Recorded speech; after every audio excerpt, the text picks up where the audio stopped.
over to.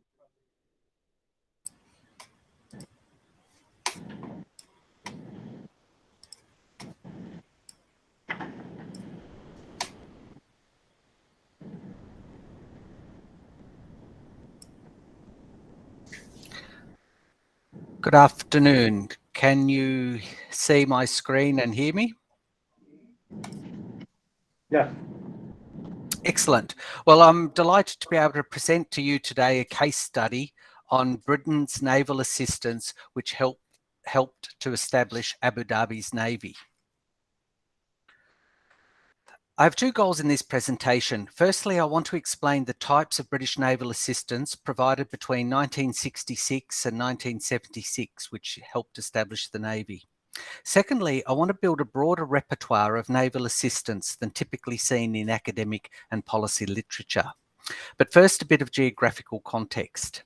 Abu Dhabi is located in the lower part of the Arabian Gulf, facing Iran across the water and sharing borders with Saudi Arabia and Oman.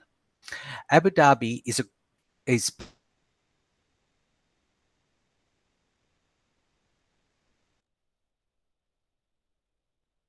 part of a group of 7 emirates, which before 1971 was known as neutral states. After 1970, geographically the largest of the emirates, with the next largest being Dubai Emirate. Abu Dhabi Emirate is home to some 90% of the UAE's oil and gas reserves, making it very rich. Abu Dhabi, along with the Trucial States, was a protected state of Britain until 1971.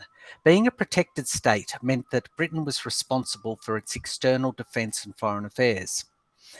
In the case of its maritime defence, this was the responsibility of Britain's Royal Navy. With the exporting of oil from Abu Dhabi in 1962, it rapidly became the richest of the Trucial States. However, its ruler, Sheikh Shakbut bin Sultan Al Nahyan, wanted to maintain the traditional way of life and didn't spend money on development. This can be seen in this 1966 picture of Abu Dhabi, which shows simple buildings, no paved roads, and no jetty. The ruler had, though, in 1965 decided to form a military, and by the mid-1966 it consisted of just 59 soldiers and 2 officers. Contrast this with 1976. By 1976, Abu Dhabi had established a navy. It consisted of around 400 personnel operating a fleet of 60 40-foot patrol boats, 3 56-foot patrol boats, 6 110-foot patrol boats, plus a number of smaller vessels. It also had all the elements of a modern navy, that is, a doctrine which drove its operational activities and structures, a network of bases, supply and workshop facilities, and a force headquarters not only focused on the existing fleet, but also working on the next fleet through a structured capability development process. To give you an idea of the rapid growth of Abu Dhabi, here's a picture of Abu Dhabi in 1976, a marked change from that photo I showed you earlier. Over the period of 66 to 76, Abu Dhabi's Navy had 3 names as shown here. To avoid confusion in this presentation, I'm simply going to call the naval force Abu Dhabi's Navy.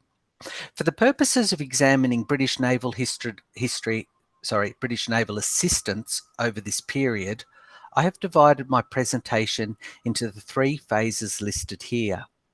For each phase, I will explain developments related to Abu Dhabi's Navy and then talk about British naval assistance. First phase. The history of the Navy dates to August 1966, which was when Abu Dhabi got a new ruler, Sheikh Zayed bin Sultan Al Nahyan. He was the brother of the parsimonious ruler I mentioned before. Unlike his brother, Sheikh Zayed wanted to develop the country and do it rapidly. Upon his ascension, Sheikh Zayed ordered the Abu Dhabi Defence Force to expand from the planned 250 men to 800, plus establishing both an air and sea wing. The key mission for the sea wing was border patrols, so as to control illegal migration and drugs and arms smuggling. The plan as of late 66 was for a force of 3 small patrol launchers and 53 officers and men. During 1967, the ruler became increasingly concerned about the reliability of Britain's proclaimed enduring presence in the region. This was because of the East to Suez policy and Britain's accelerated and somewhat chaotic withdrawal from Aden. The ruler also wanted to build a force that would increase security for Abu Dhabi, as well as demonstrate to the region Abu Dhabi's growing power and economic importance. The revised plan of late 67, you can see here, was 76 men and 77 men and 10 officers. The plan was developed by the British Army officer who you can see in this photo. He headed up the Abu Dhabi Defence Force, Colonel Tug Wilson. He was a seconded British Army officer. There were no Navy officers in the force until 1968. So in this first period, what was the assistance? Well, it took three main forms. The first was providing advice and information on strategic issues. In general, when a ruler in Britain's informal empire wanted to establish a military, he would turn to Britain and it would commission a military appreciation. Appreciations that were strategically important or sensitive would normally involve London sending out individuals or a team to do the work. More tactical or limited appreciations were typically led by Britain's regional military command. In the case of the 1966 and 1967 naval plans, Wilson, the commander of Abu Dhabi Defence Force, sought advice from a number of Royal Navy and Navy Department sources, notably the local Royal Navy representative, the Bahrain-based Senior Naval Officer Gulf. The naval appreciation defined the threats and needs for the naval force, which in turn led to the identification of the Navy's capability requirements and force structure. This was built upon to identify the number and sizes of the vessels to be purchased, their weapons and sensors, and the staffing and organisation structure for the new force. The second form of assistance was providing technical assistance to validate vessel designs, weapons, and commissioning of vessels. Unlike Army and Navy Air Force equipment, Wilson did not obtain off-the-shelf patrol boats or could not obtain off-the-shelf patrol boats from Britain. What the ruler needed was shallow draft, small patrol craft optimised for brown water and coastal patrolling. The then current British naval designs were for larger patrol craft designed for blue water operations. Recognising the lack of off-the-shelf patrol boat designs, in late 66, Wilson directly contacted a number of British marine builders and called for proposals. Wilson did not select a traditional naval design, but instead opted for a non-military patrol boat design, the 40-foot Nelson-type hulls designed by Commodore Peter Thornycroft. These boats had an innovative semi-planing hull. The prime contractor for the craft was White's Shipyards, which was also a contractor to the Royal Navy. After receiving the nearly complete vessels, White's role was to purchase and install weapon mounts and the weapons themselves, to obtain the necessary government clearance for exporting of military equipment, and to work with the Royal Navy to test the vessel's guns and sensors. In May 68, the first of the British-built 40-foot customised Nelsons arrived. I've included a picture here of the vessels at the launch and an image to show you the comparative size of the vessel against a tanker at that size at that time. Now, the 40-foot Nelsons were quite innovative, but sometimes the ideas didn't work out. A case in point is the forward 50 cal mount. As you can see, in any swell, the mount was unusable. The second period. The second period from 66 to 67 saw three main forms of assistance being provided. So the first was that the Royal Navy became a source of authoritative endorsement and reference. Having the support for a proposal by the Royal Navy enhanced the credibility of that proposal in the eyes of the local ruler. In the paper for this conference, I've shown a letter in which Wilson writes to the ruler as a way of defending himself against allegations of corruptions in the awarding of the patrol boat contract. He writes in to justify his position on the basis of that it was supported by the Royal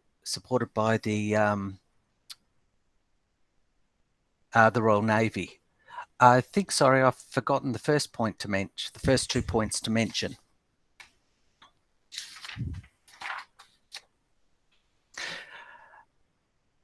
Oh, no, sorry, I did cover those. My mistake. So expanding the force, yep, the second period. So, as I mentioned, in January 68, Britain announced it would withdraw its military protection by 71. Consequently, in February 68, the ruler ordered an expansion of the Abu Dhabi Defence Force, including the naval force. The plan now was for a force made up of 250 men and 9 patrol boats, and you can see the force structure here. It also saw the types of nationalities hired expand. So from the founding of the Abu Dhabi's Navy, all the officers were British. British officers would continue to lead the force until 1975. However, by 1973, the British officers were no longer in the majority. In 1976, the last British officers left. The chart shows the rise and fall of the number of British officers. All of these officers were contract officers, with the vast majority being Royal Navy officers. From 1968 onwards, the ruler started to seek officers from other countries, notably Pakistan.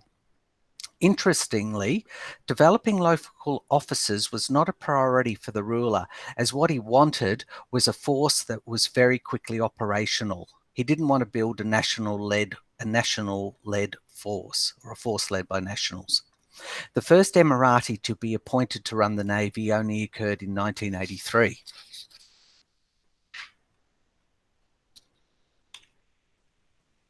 British naval assistance in 1968 during 1968 and slightly onwards, took 3 main forms. The first was making recommendations of suitable candidates for the leadership of the Navy.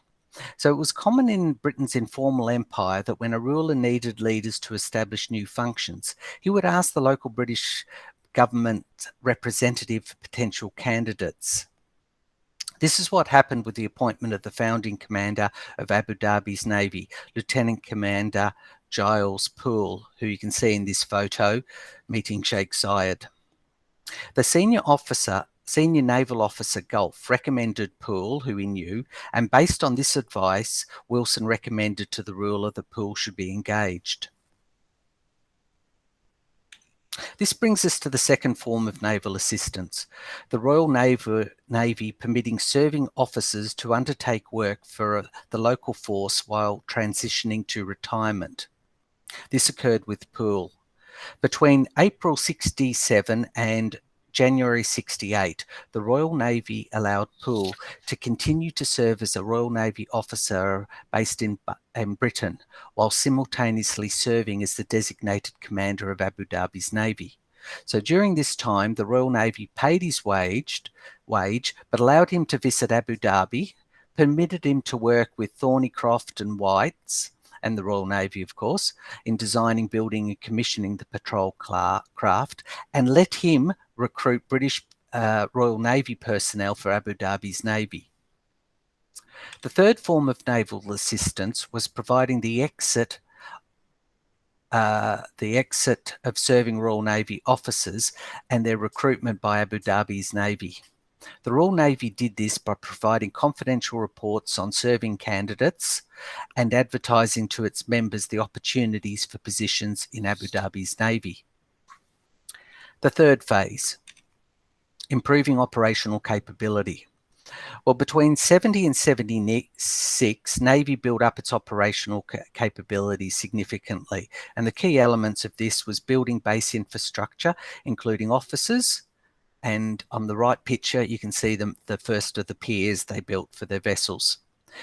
It also involved building outstations at both ends of the United Arab Emirates, included writing doctrine, developing requirements, and then managing the contract for the 110-foot patrol crafts and building a training system.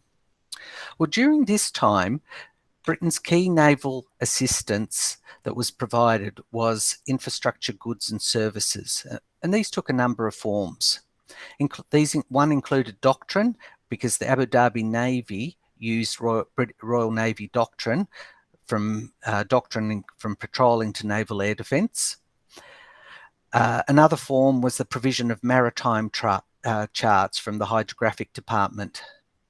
Abu Dhabi's Navy in the early years resurveyed much of the waters of Abu Dhabi and the other Emirates. This information was then sent on to the Admiralty. The charts were updated, and then Abu Dhabi then obtained the revised charts back.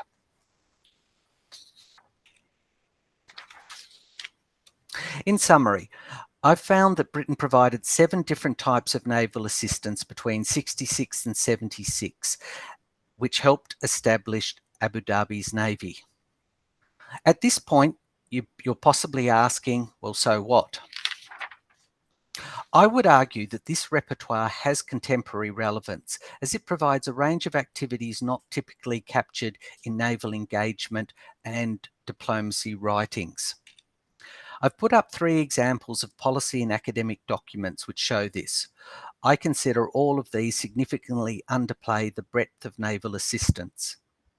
In conclusion, the additional repertoire of assistance presented in this case study should prompt both naval practitioners and scholars to consider broadening their understanding of the types of naval assistance that can be provided to foreign states.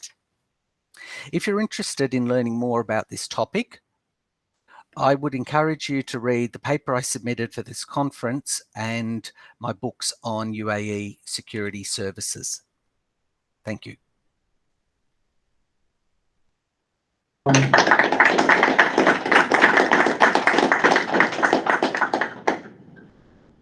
Next on our agenda is Professor Kowalski to my left, who is going to talk to us about designing a new Navy, technological and HR challenges in the 1960s French Navy.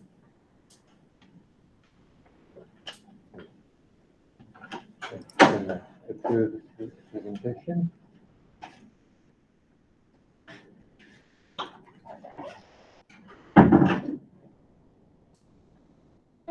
Great. Okay,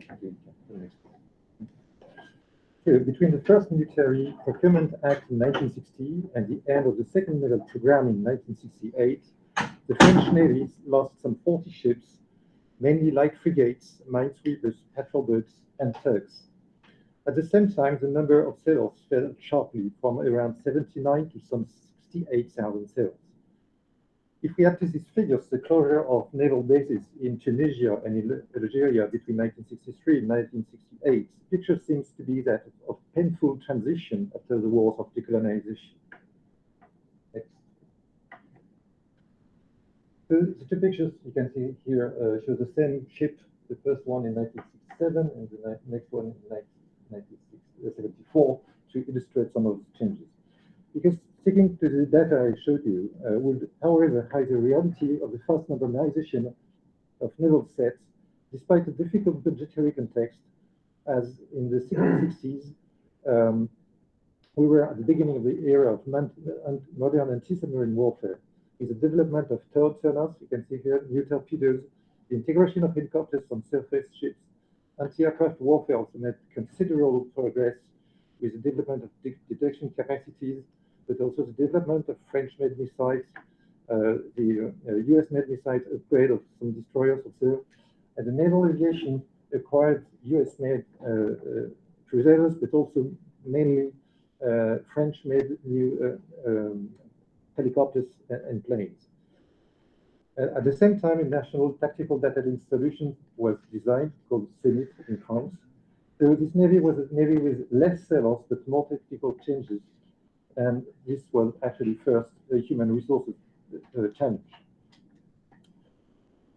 Next. So although the Navy's workforce was declining, its importance was growing among the armed forces, while the increasing complexity and modernization of onboard electronics equipment deeply transformed the structure of the workforce of the Navy, the skills required in the crews, and the training of the ships. The question we will address here is that of the adaptation of the French Navy to the new strategic situation of the 1960s, despite the fact that the Navy was still suffering from the consequences of the French defeat in 1940, and also despite the fact that relations were deteriorated with the US since 1956. In the space of a decade, the Navy acquired all the tools and skills of a first-rank Navy, which was a major challenge. So my proposal here is to study some of the issues, specifically human resources issues. So first, France underwent major military transformation during the 1950s, which accelerated when General de Gaulle came to power. First, a new government of military affairs was designed. The secretaries of the three services disappeared. There was no longer a secretary to the Navy, to the Army, and to the Air Force. The MOD was created. The French procurement agency was created, but it was more than a procurement agency that, as the DMA had to also to design and build new naval assets. It was created in order to address three major industrial challenges that were mandatory to guarantee strategic autonomy. First, nuclear weapons and energy. Second, electronic devices. And third, missile technologies. The question that arises here is how to transform rapidly the industrial assets and to develop the skills required for these new engineers and technicians of new industries and of a new Navy. The decision was made not to create a Ministry of Armaments, but to remove the industrial competencies previously entrusted to the armed forces and centralize them in this new procurement agency. This was a response to the new strategic context in which France was now operating, which placed the Navy in the forefront for the first time in modern history, with the decision to develop an autonomous nuclear deterrent. In 1963, the decision was made to acquire a sea-based nuclear deterrent just 3 years after the first nuclear test and even before designing SSMs. In this respect, General de Gaulle's speech in February 1965 at the Naval Academy represented a real strategic shift in the sense that the Navy became, for the first time in its history, the pivot of French defense. The challenge was then twofold. First was to develop the strike force and to transform all the Navy's forces accordingly in a constrained budgetary context. The budgetary data I showed you before shows three trends. First trend is a decline of the military budget in the GDP. The second one is a relative increase in the budgets given to the Navy. The share of the Navy increases, and especially because the gray line was a common budget, and the common budget is mainly Navy. The third trend is increase in the share of the budgets devoted to multi-year programs which have been in place since 1960. Next, please. The relative share of the Navy in the armed forces is increasing, particularly because of the sharp reduction in the number of army personnel after the Algerian War. However, these numbers were decreasing. The second tremendous review of manpower took place in 1967, a year in which the Navy staff was downsized while transformations were just underway. The workforce changed significantly with an increase in the proportion of petty officers, decrease in the proportion of seamen, and a stability in the proportion of officers.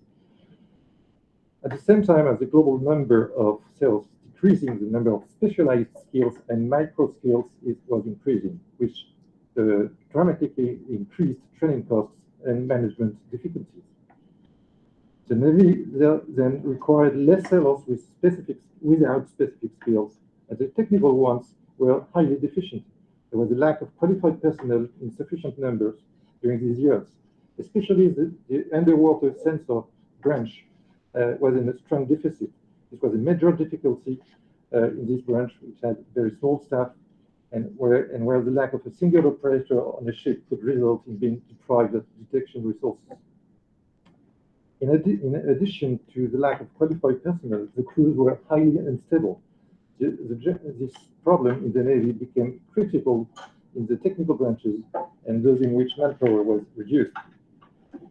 The difficulties were not only those of surface ships. Naval aviation also suffered from a lack of pilots. These difficulties became even worse because of the need to develop skills in the field of anti-submarine warfare. You must think that before 1962, helicopter pilots flew mainly transport missions in Algeria. Now they had to learn anti-submarine warfare. But the Naval Academy could not train more pilots. The qualitative difficulties were also significant. In this period of strong economic growth, the attractiveness of military careers was very low, and in addition, the end of the colonial wars distracted the public opinion from military issues. There was a political gap that was created following the general's putsch in Algeria, in which the Navy did not participate. The Navy also struggled to keep its sailors, most of whom did not complete the contract they had signed. Among officers, the trend was clear from the 1950s. The conditions of recruitment to the Naval Academy did not seem satisfactory. The graduation report for the class of 1955 was unambiguous. Quote, the basic training and intellectual level of a certain number of cadets were insufficient, and even without possibility of improvement. So more globally, the Navy was unable to return its personnel. In 1968, the General Inspection Report of the Atlantic Squadron concluded it was necessary to increase the skills and therefore the rank of personnel assigned to the ships. Petty officers would then gradually replace seamen. It was also necessary to stabilize them, as you must know that the personnel turnover every year was about 65% on the ships. 65% of seamen just left ships every year, with almost all sailors not completing their contract.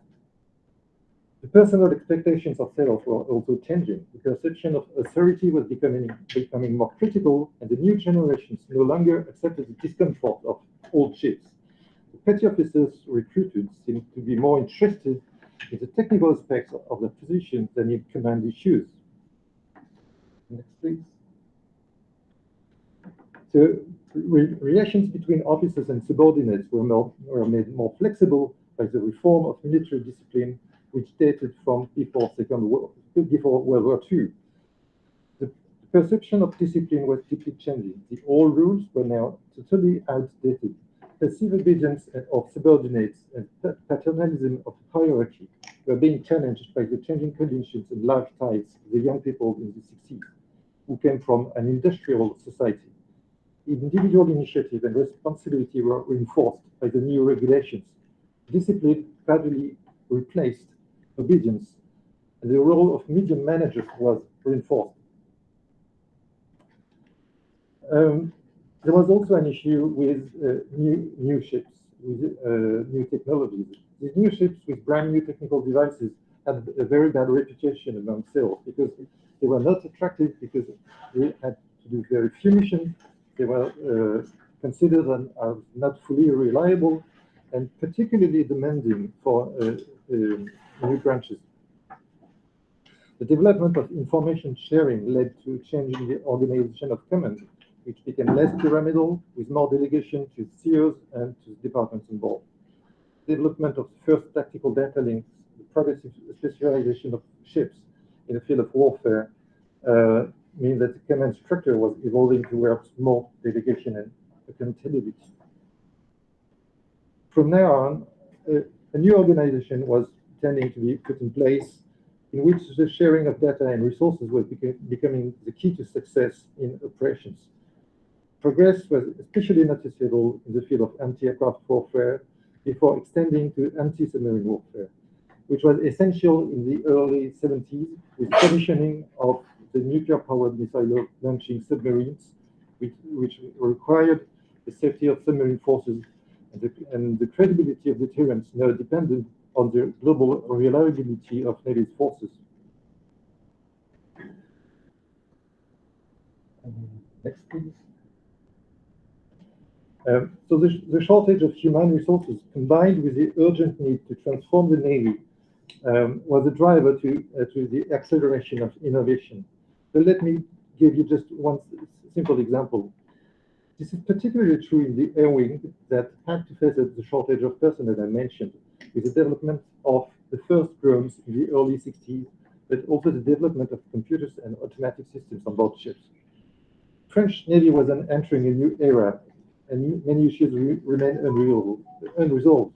Although helicopter facilities were installed on some ships, the conditions of use of the aircraft were not specified, but the most important challenge was we did not have pilots. So the shortage of qualified personnel fostered innovation in a highly futuristic way. In 1963, the first drone flew from the La Galissonière destroyer. The ship had premises for the remote control, you can see here, the remote control of unmanned helicopter. It was not yet strictly speaking a drone, but the idea of fully autonomous aircraft came up. The tests took place in July 1963 with Alouette 2 helicopter, and cruising flight and guidance were considered easy. It was more difficult for landing and takeoff, but still 200 landings and takeoff were successfully realized. New technical devices were also more expensive than old ones, and the number of days spent at sea was decreasing in the forces. Consequently, the time for training had to be optimized and transferred to shore. The Navy therefore developed its simulation training facilities in the main port. At the same time, training of cadets was transformed with both an increase in the level of scientific knowledge and the inclusion of necessary command training courses. Education and training became a major concern and a national strategic priority, both for the MOD and the Minister of Higher Education, essentially to provide the new industry in the Navy with the engineers they needed. Brittany, in the west of France, was the first region concerned. There were only 5,600 students in 1948, and there were already 12,000 in 1960 and over 20,000 in 1965. So the development of higher education and research accelerated with the relocations of industrial premises to the west. The strategy balance to the ocean that was decided by General de Gaulle transferred many military premises and industries from the east of France to the west. So just a few words for the conclusion. In the early 60s, the French Navy underwent dramatic transformation, the consequences of which still remain. The decisions that were made in the 1960s still shaped the Navy, the defense industry, but also the means of training and the whole environment of higher education and research. These were designed to support the strategy of national sovereignty and independence, which led sailors and engineers to develop a particularly effective innovation policy. Thank you for your attention. Thank you.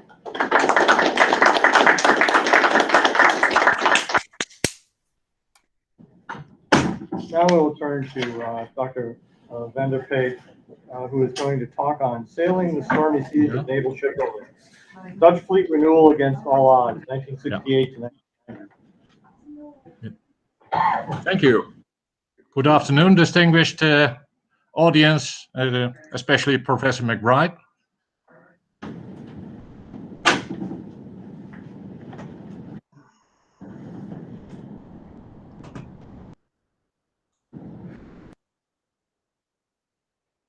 One moment. Yep. Okay. Good afternoon. I will first make a short introduction with questions, and then I will go into the difficulties that the Royal Netherlands Navy was encountering in the late 60s and early 70s, the high sea of worries, as I call them, then the dissenting voices in favor of the Navy, the improvisation that the Navy made, and making use of opportunities for the Dutch fleet renewal. After that, I will go into the backlash for the Royal Netherlands Navy of this fleet renewal, and I will end, of course, with some conclusions. The main questions. As I said, in the 60s to the mid-70s, the Royal Netherlands Navy faced a series of challenges. Aging fleet, the end of the US Mutual Defense Assistance Program, growing NATO obligations, rising operating costs, critical society and politics on Navy matters, especially diminishing budget, economic downfall. So, given all this negative news, what enabled the Royal Netherlands Navy in the end to renew the fleet in 68 to 89? And the second question, of course, is what were the consequences? I will first sketch a background to the situation of the Royal Netherlands Navy in the mid-60s. Thanks to earlier own national and US MDEP funds, the ambitious Royal Netherlands Navy had a relatively large and balanced fleet. It was the third in the Allied Command Atlantic area from 63 onwards, after the French withdrew from the military operations within NATO. The Dutch Navy had an aging owned fleet, and there was a growing Soviet threat with deeper diving submarine fleet, modern weaponry, and nuclear propulsion. The Royal Netherlands Navy still had the ambition of ongoing worldwide operations after the loss of the Dutch New Guinea in 62. It was in fact a sort of Dutch withdrawal east of Suez. And of course the Dutch had a large problem with the end of the MDEP in 64. Nevertheless, in 67 they managed to bring into service 6 anti-submarine warfare frigates from the Van Speyk class. Commonwealth viewers will of course recognize the Royal Navy Leander class in it, and the Dutch borrowed the designs of it and put a little bit of their own gear on it, but in fact it were more or less sister ships of the British Leander class. But from 59 on, a lot of trouble indeed started. In 59, there was a new formula for the Dutch MOD budget. The Royal Netherlands Navy received 22, nearly 23%, the Army 50, after 26. So the Royal Netherlands Navy had 412 million instead of 450 million. That was a disappointment. The Defense White Paper of 64 to 68 gave the Royal Netherlands Navy a budget of 2,470 million instead of the self-provisions 3,700 million. Again, a big disappointment for the Navy. The 6 Van Speyk class frigates had an unreliable Seacat anti-aircraft missile and an unreliable 4.5-inch gun. They were of British designs and they were in Dutch view a disappointment. There was also in 67 the NATO flexible response strategy. Is asked for more ready and conventional forces. The Americans who were involved in the Vietnam War were also asking for more European defense investments. Was also the NATO study Alliance Defense in 70. Again, more conventional armed forces were asked. And there was the critical Dutch Labour Party who wanted to limit the Royal Netherlands budget because of real NATO needs as they saw it. And that was more to the Air Force and to the Army. They also asked for specialization within European allies and the division of tasks. Then there came in 73 the Naval government. It was a Labour government, a dominated government, and they set up a new organization for the Dutch MOD, which gave less room for own decisions of the armed forces. Then there was the oil crisis of 73, 74, which gave less economic growth, austerity measures, and rising fuel prices. And last but not least, there were rising costs for complex vessels, weapon systems, and wages. Nevertheless, the Dutch Navy had some positive sounds that were to be here. In the Defense White Paper 74, the Labour asked again for international task specialization, including abolishing MPEs, submarine service, and also less anti-submarine warfare frigates. But they got opposition surprise of the Royal Netherlands Navy, the NATO allies, but there were also dissenting voices from the shipyard industry, Ministry of Commerce and Human Services, and they were pushing the government to take action. The progressive Naval government in 73 therefore assisted the shipbuilding industry with indirect support measures and serious construction, especially from the Navy.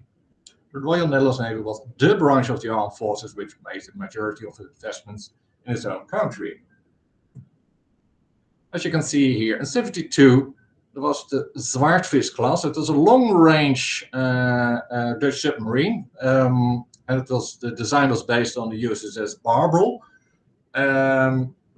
And there was the building of the large guided missile frigate of the Tromp class, two of them, 75, 76, they came into service.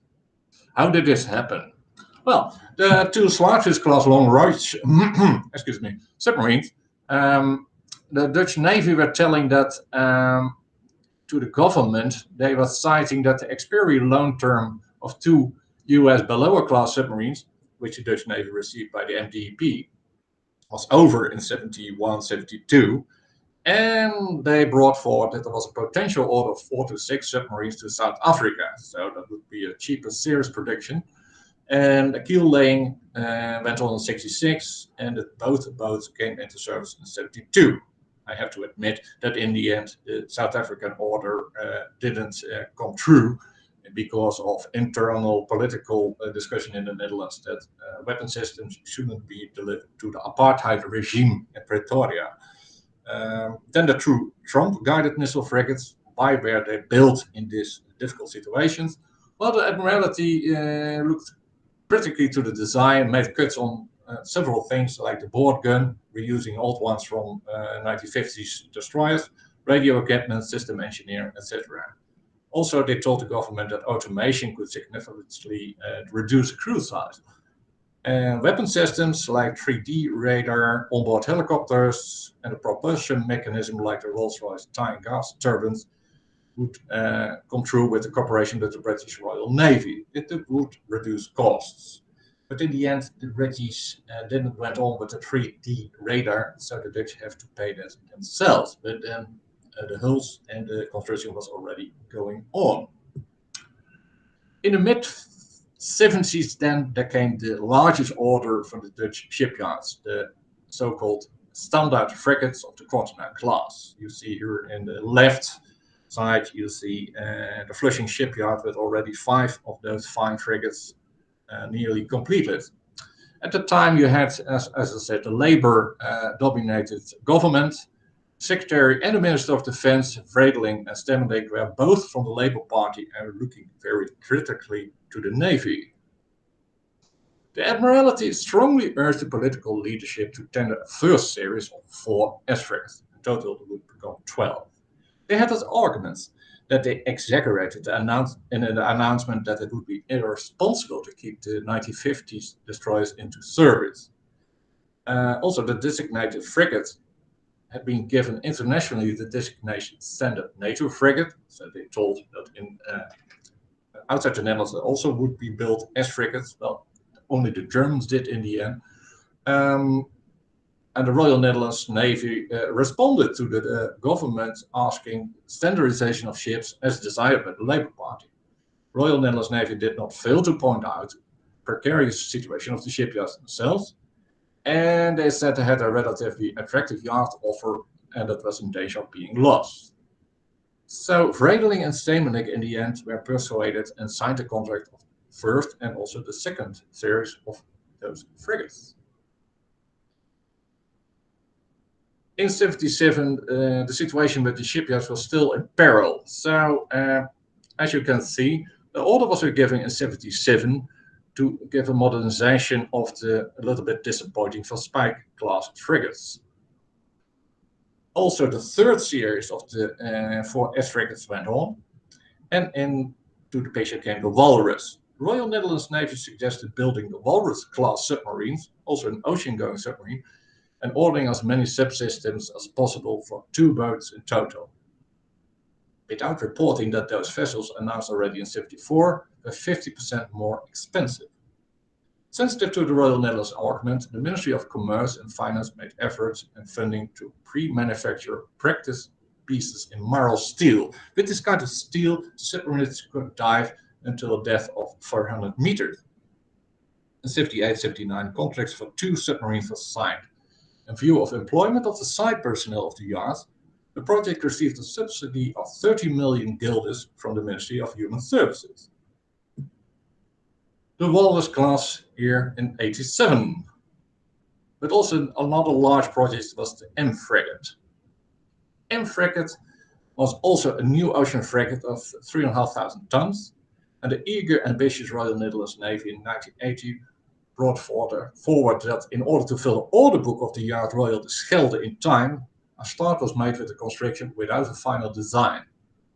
Bringing forward the construction of those M frigates required external financing because the Royal Netherlands Navy did not allow this. The solution was, like the other project, the so-called hull policy. The construction project of the Walrus, M frigate, and the third series of S frigates illustrated the so-called hull policy of the naval staff. The policy premised that once hull was in place, weapon systems, ammunition, personnel would follow when further funds were available. The founder of this all is, you see him here in the middle, is Rear Admiral Langenberg. He was the founder and implementer of the notorious hull policy. You see here the American President Reagan talking with Prime Minister Ruud Lubbert. He came in power 82 and he was lobbied by the Royal Netherlands Navy and he wanted to retain naval-oriented national yards. In January 83, the Royal Netherlands Navy suggested the construction of 4 more M frigates and a second series of 2 Walrus submarines. It could be brought forward on the condition that in case of problems, not the entire bill would end up with the Royal Netherlands Navy. The contracts of all these projects were signed in 84, by which the concerned yard group were offered 10 years of work. Budget solution was surprisingly 530 million charged to the Royal Netherlands Navy, 430 million to the Army, and 120 to the Royal Netherlands Air Force. The latter 2 amounts were considered a loan to the Royal Netherlands Navy. So the Royal Netherlands Navy had the prospect in the early 90s to have a modern fleet of 22 to 24 ocean-going frigates and submarines. You would think that was a big victory, but it has its shortcomings. In 85, the Royal Netherlands Navy was 1,200 million short for the planning period. The Royal Netherlands Navy had systematically over-optimized and sometimes deliberately misjudged prices and payment schedules of the ship construction programs. These plans were mainly financially driven. The financial situation was first updated and options were only later tested against criteria like employment, operations, and personnel. The financial and employment aspects weighted the most politically, not so much the naval operations itself.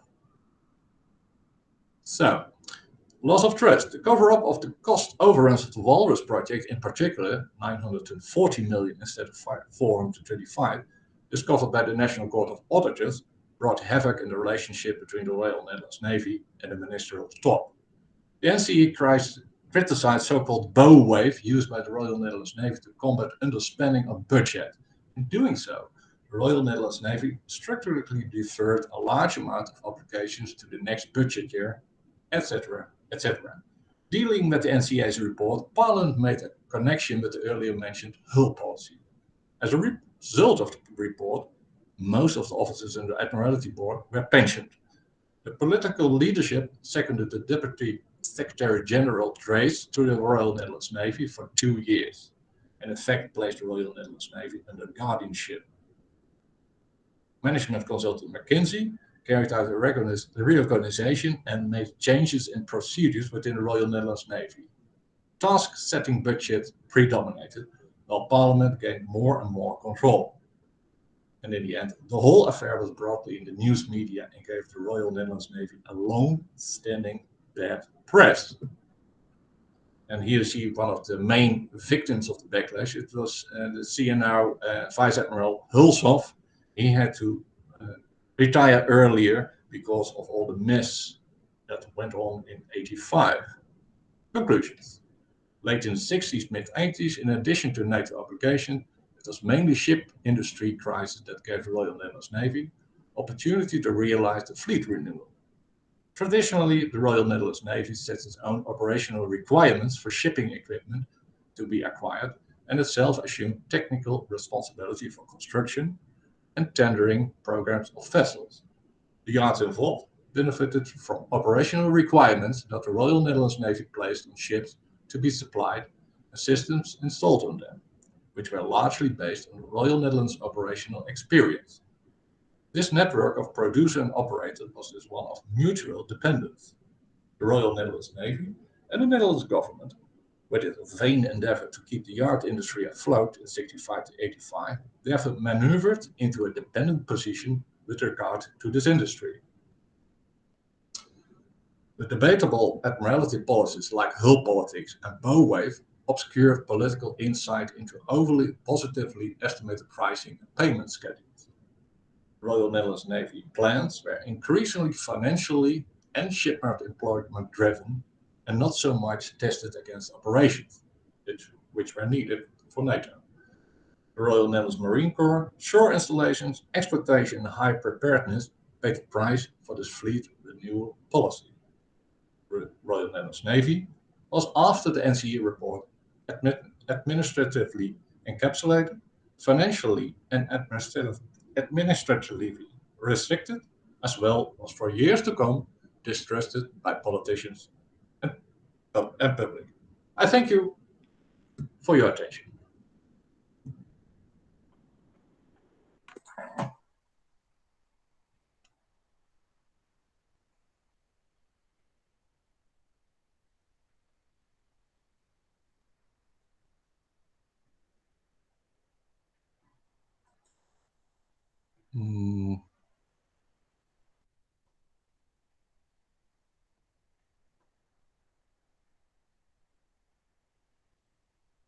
Dan hoor ik niks.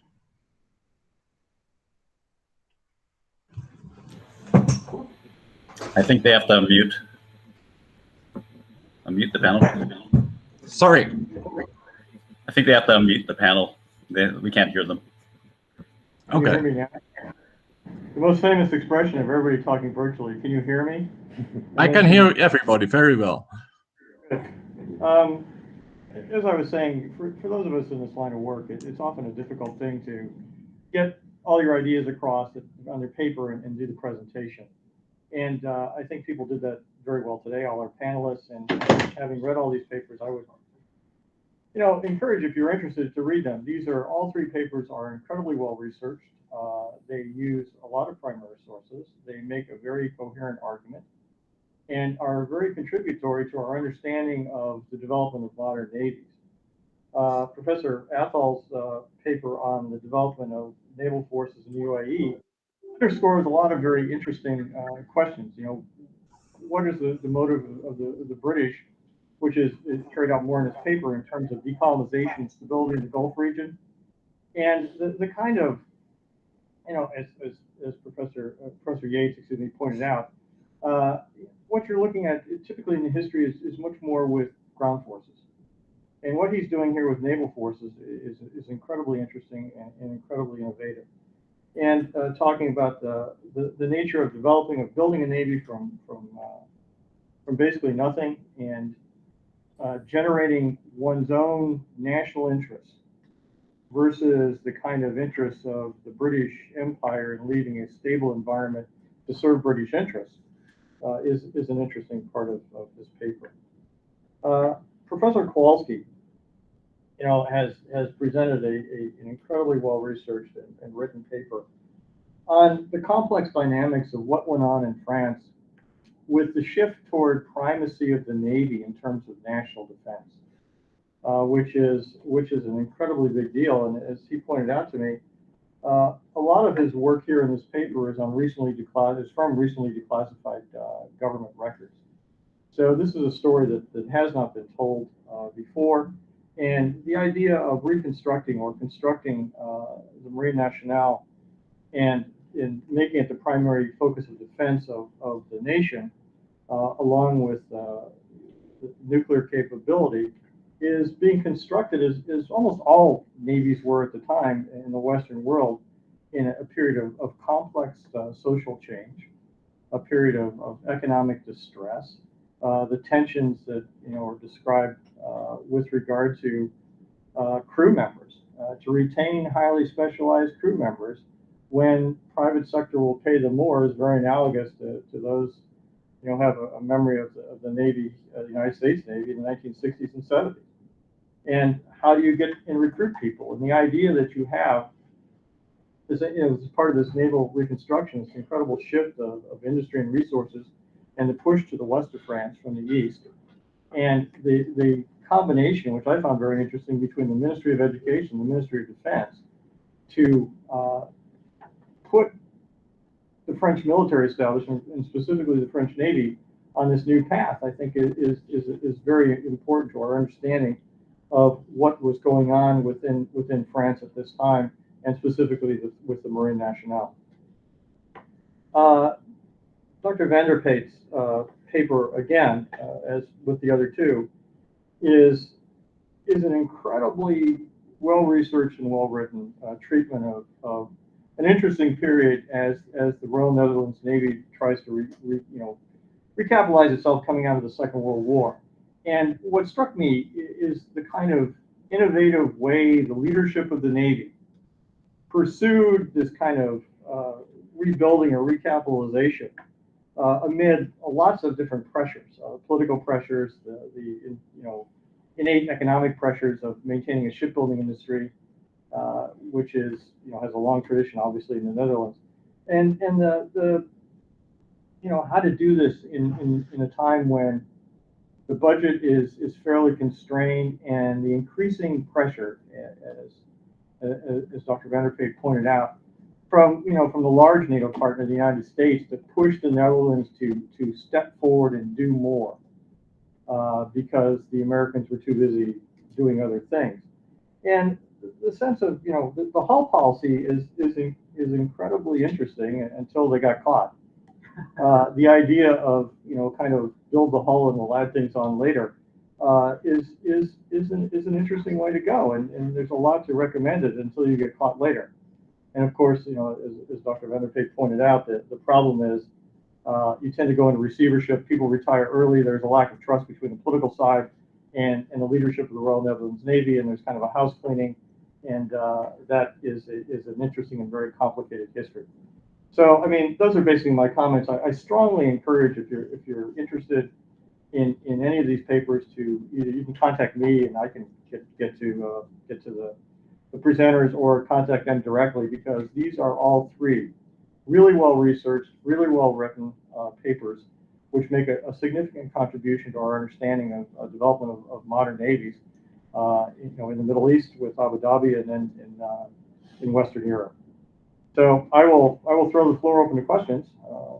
Yes, sir. It's Dr. Van der Peet. I happened to be in Rotterdam when I learned of COVID, meeting with Boskalis, and I think there's a huge emotional level here, especially as the proud history of salvage tugs, Dutch salvage tugs, combined with the proud, liberal ethos of moving forward in the Progressive and the Labour Party. Can you talk about how that we don't have an emotional connection to shipyards per se in America, as I feel you do. How did that play into this time period?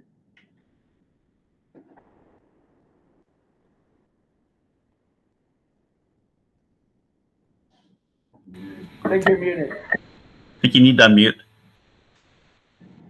Sorry about that.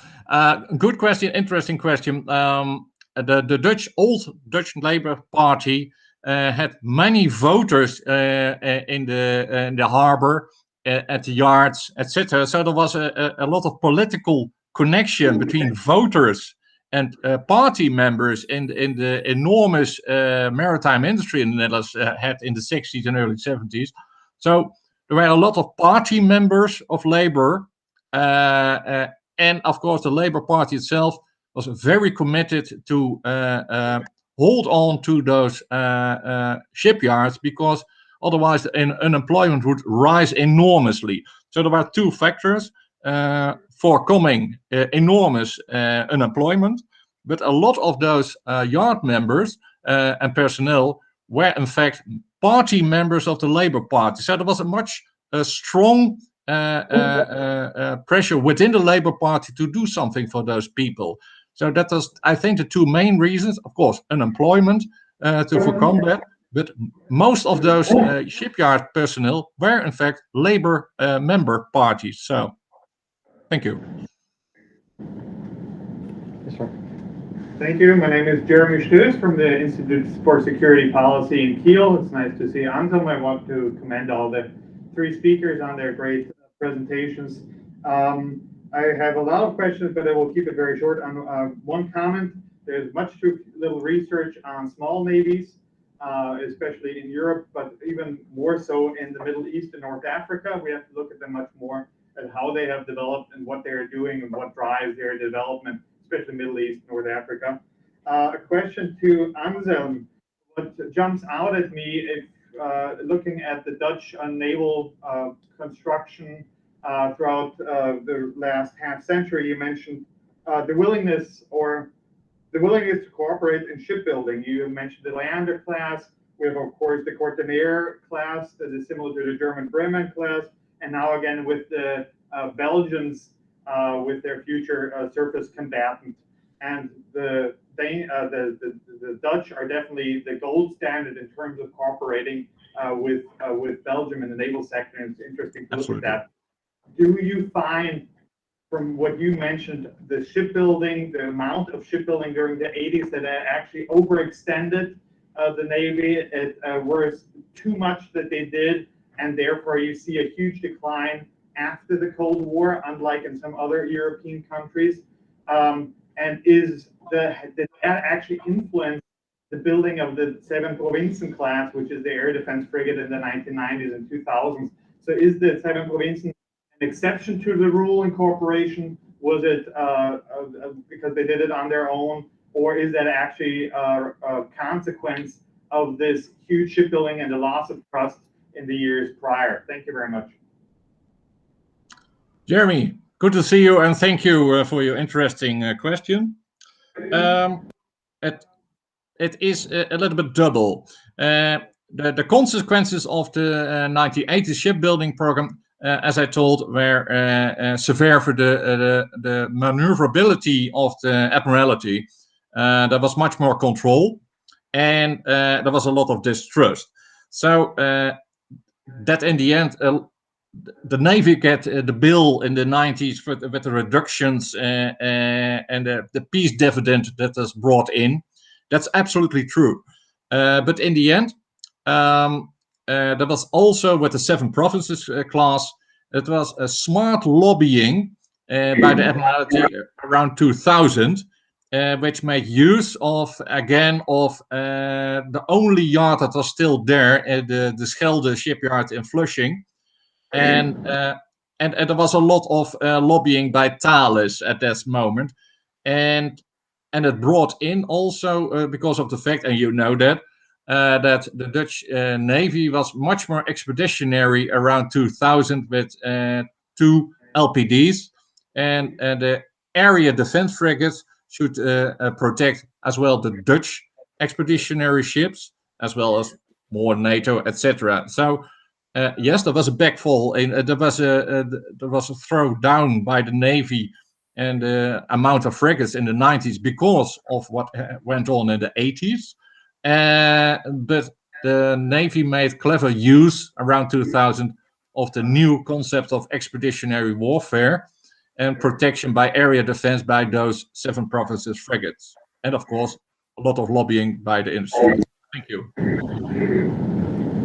Yeah.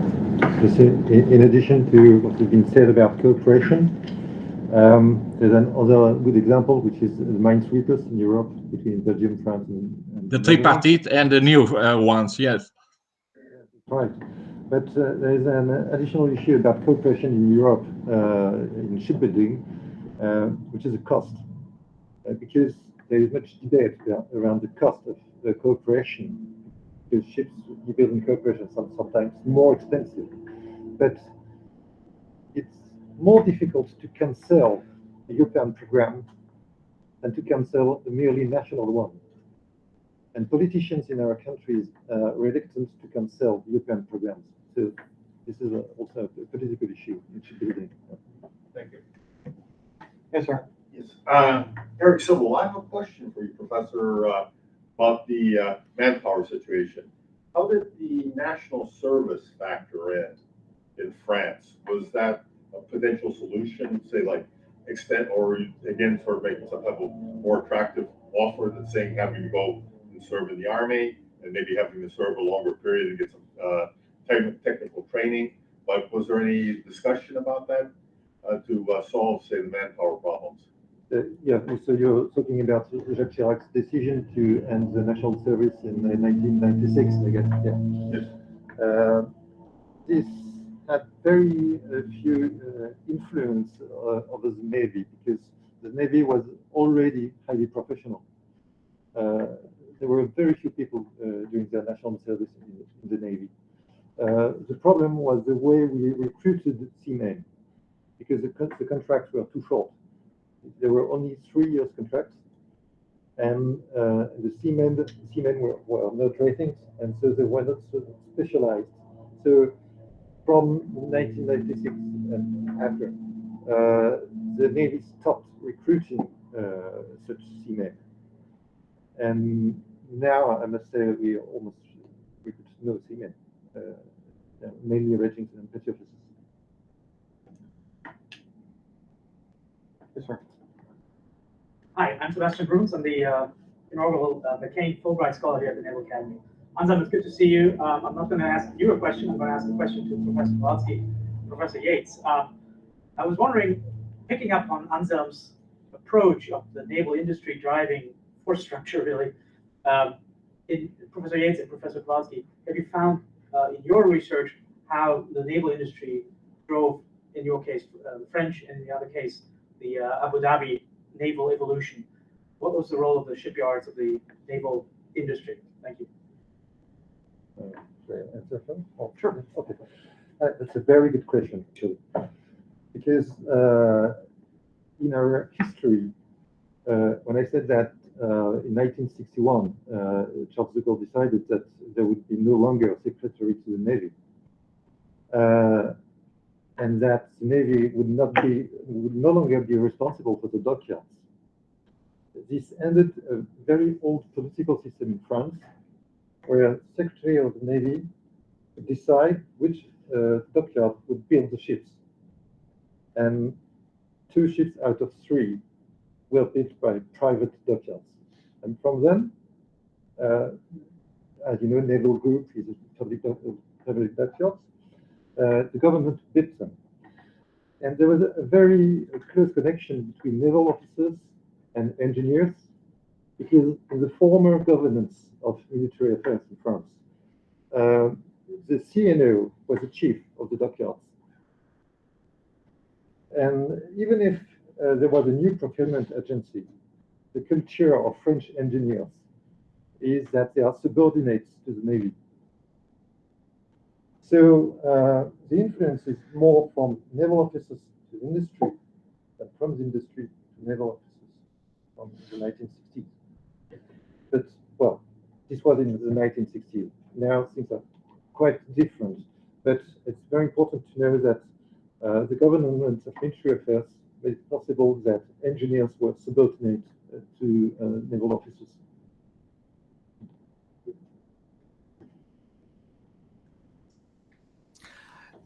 Thank you for the question. So during the period 66 to 76, there was no shipbuilding industry in Abu Dhabi. So they had no, the decision on what vessels they bought was not at all related to domestic interests. However, from Britain's perspective, they wanted sales of all defence equipment, including vessels, and the main competitor at the time was France. And so it was very important for Britain to ensure that they could sell their vessels and that the UAE purchased those vessels. And that was one of the reasons why Britain wanted to provide assistance to Abu Dhabi, is that they wanted to not only leave behind a dominion that was stable, they also wanted to leave behind one that would look very favourable upon Britain, including for its defence purchases, which explains why the Royal Navy and Department of Navy was actually very happy to assist in providing personnel, etc., for Abu Dhabi's Navy. Thank you. Yes, sir. Larry Pereira, George Mason University. Both Drs. Van der Peet and Kowalski were talking about cost strategies for in cooperation. And my question has to do with whether, especially in the case of DGA, having a common procurement agency across all the services. And here I'm thinking of some specific examples, the Rafale fighter and the Kratal missile, whether those in fact saw actual cost savings as opposed to having separate procurement programs, and whether that in the cross-border case, as both professors explained, it's hard to kill a program that's being bought by two countries, but was there any political impetus to keep a joint but centrally managed program going? We have a much, as you are aware, a much different way of doing our procurement here. We have four separate agencies. I was wondering if you might be able to, Dr. Kowalski, comment on that. Oh, that's a very good question, because when you call the DGA, it's the National Procurement Agency in France. The old DGA. The old one. General de Gaulle created the DGA, and not a Ministry of Armament. It's quite different. Created the DGA because of the failure of former separate programs. We had missiles in the Army, in the Navy, in the Air Force, and all these programs were total failures until the late 50s. And the government said, well, tell me what, a missile is a missile. An electronic device is an electronic device. So you must think joint. And from then, all the engineers from the three services were merged in one single agency. Navy engineers did not appreciate that at all, because they came from the best colleges.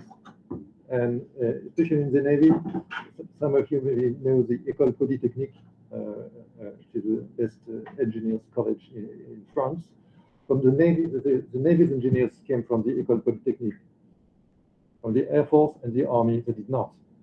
And so the Navy's engineers did not want to be merged in a single agency with the other ones, but they couldn't choose.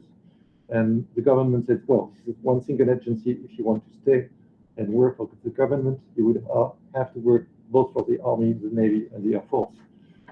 And this was quite innovative in the 60s, and this helped France carry on these three priorities that were the nuclear power,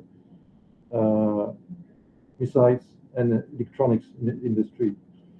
But naval officers were quite clever at the time, because they said, well, Navy will be the pilot of French defense, but let me say that there must be a common budget, because you can't pay for the nuclear deterrent only on the Navy.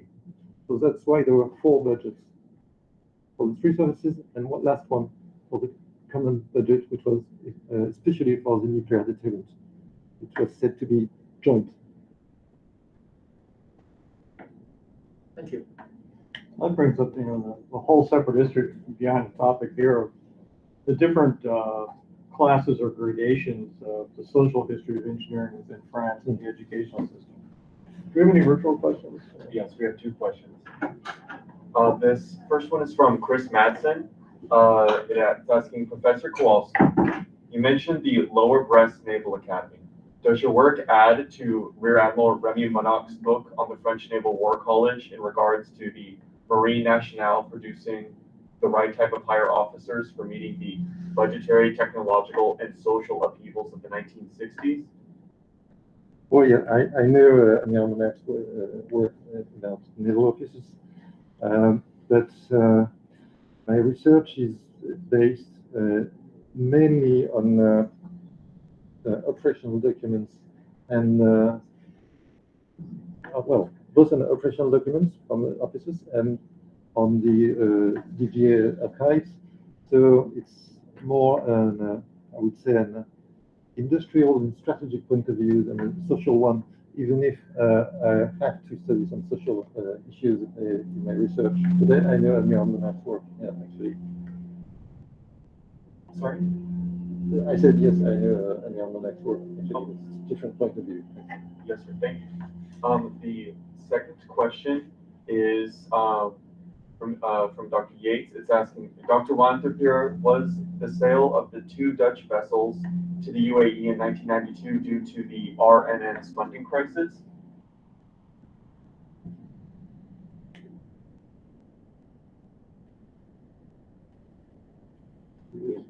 You are currently muted.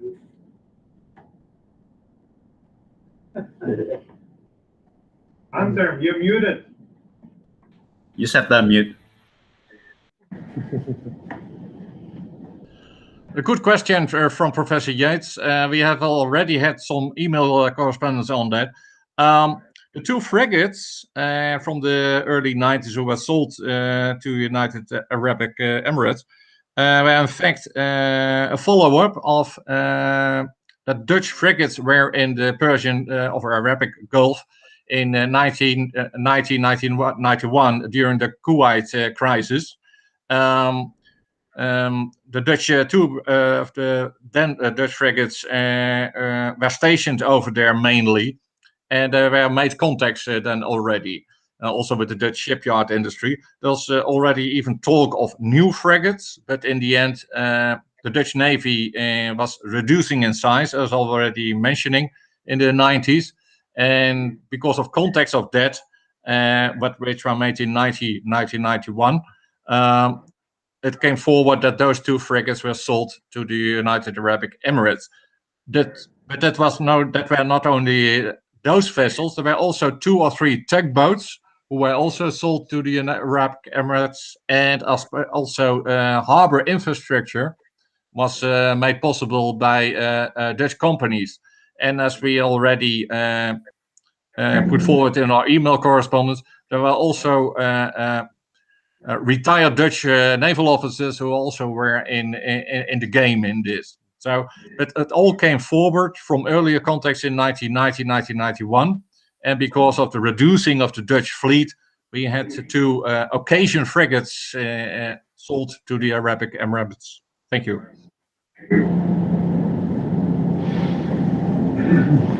Anything else online? I think those are all the online questions. Thank you. Anyone else have any questions for our panel? Well, I thank you all for attending, and I would ask you to join me in thanking our panelists as we head off to lunch.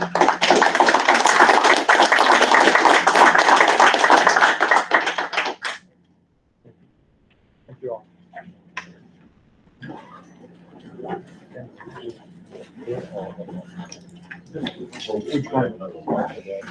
Very nice. Oh, yeah. That was the response I was so hoping for. Still trying. I was hoping you were going to ask us. No. I was going to ask you in Spanish with everybody on. How are you? Surviving.